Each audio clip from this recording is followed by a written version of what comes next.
j'espère que vous allez bien. On se retrouve pour une nouvelle vidéo sur ma chaîne. Je m'excuse à l'avance pour tous les bruits extérieurs que vous pourrez entendre. Je vis dans un quartier où ils savent pas parler, ils savent crier. Voilà. Pour ceux qui me suivent sur Instagram, vous le savez déjà, j'ai posté une vidéo, puis je l'ai supprimée parce qu'il y a eu un problème. Et je vous ai dit que j'essayerai de la refilmer pour vous la poster le 13.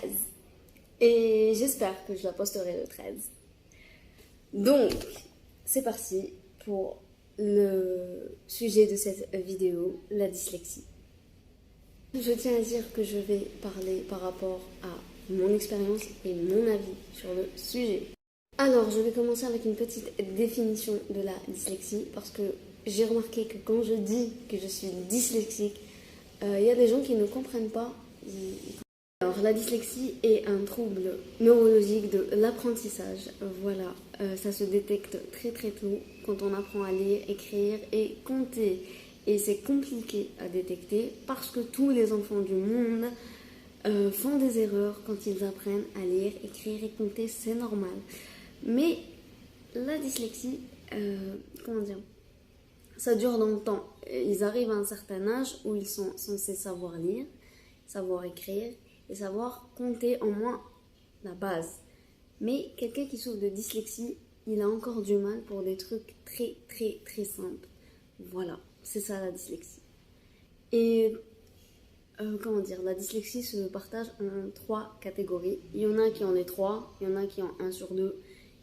Et je vais rentrer plus dans les détails. Alors, comme j'ai dit, ça se partage en 3. La dyslexie orthographique, la dysphasie, la dyslexie calculie. Ou bien la dyscalculie, tout simplement, les calculs, voilà. Et moi, j'ai les 3. J'ai constaté que j'avais les 3. Je vais vous expliquer ce que c'est que la disco. La disco, qu'est-ce que je raconte? Voilà, ça c'est la dysphasie. La dysphasie, c'est tout simplement quand tu parles, tu as du mal à dire les choses que tu veux dire, tu as du mal à prononcer certains mots. Et parfois tu es obligé de changer de mot, de prendre un synonyme parce que tu n'arrives vraiment pas à dire ce mot-là. Et moi ça m'arrive souvent. Voilà. La dysphasie, c'est vraiment quand tu lis, quand c'est oral. Et on passe à la dyslexie orthographique. Vous l'avez compris, c'est l'orthographe, c'est les fautes d'orthographe, mais des fautes d'orthographe pas comme les autres. C'est pas oublier un E, oublier un S. C'est confondre les lettres. Par exemple, moi, le mot beaucoup, j'ai mis, je crois, des années pour ça, l'écrire correctement. À l'âge de 10 ans, voilà. C'est à l'âge de 10 ans que j'ai enfin compris comment écrire le mot beaucoup sans faire de faute. Voilà. C'est un peu plus profond que oublier un S. Et voilà. En fait, le E et le A, je les inverse. Souvent. Jusqu'à maintenant, ça m'arrive encore. C'est ça, la dyslexie orthographique. C'est pas juste oublier les S. Hein. Je le fais aussi, mais c'est un peu plus profond. Voilà. Et bien évidemment, la dyscalculie, c'est le calcul mental. Je n'arrive pas à calculer dans ma tête.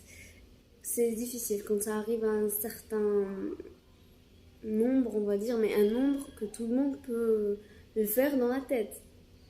Moi, j'arrive pas. Et j'arrive pas surtout quand il faut diminuer. Tu sais, quand on doit faire moins ça.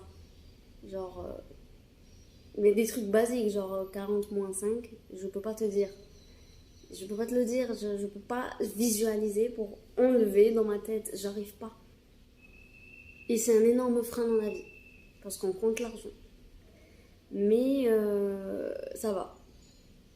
J'ai aucun problème avec ça, j'ai pas honte d'être dyslexique. S'il faut que je vérifie à la calculatrice, je le fais et j'emmerde le monde, voilà. C'est ça la dyslexie, c'est des problèmes dans l'apprentissage et malheureusement pour moi, pourquoi jusqu'à maintenant j'en souffre encore, parce que je n'ai pas commencé à, comment dire, à régler ça à temps. Je veux dire que ça ne s'est pas détecté quand j'étais à l'école primaire, par exemple. Parce que, encore une fois, les gens ne savent pas ce que c'est. À l'école primaire, ma prof n'a pas su que j'étais dyslexique. Parce qu'elle ne sait pas ce que c'est. Et c'est ma mère, en regardant la télé, quand j'avais 12 ans, qu'elle a compris que j'étais dyslexique.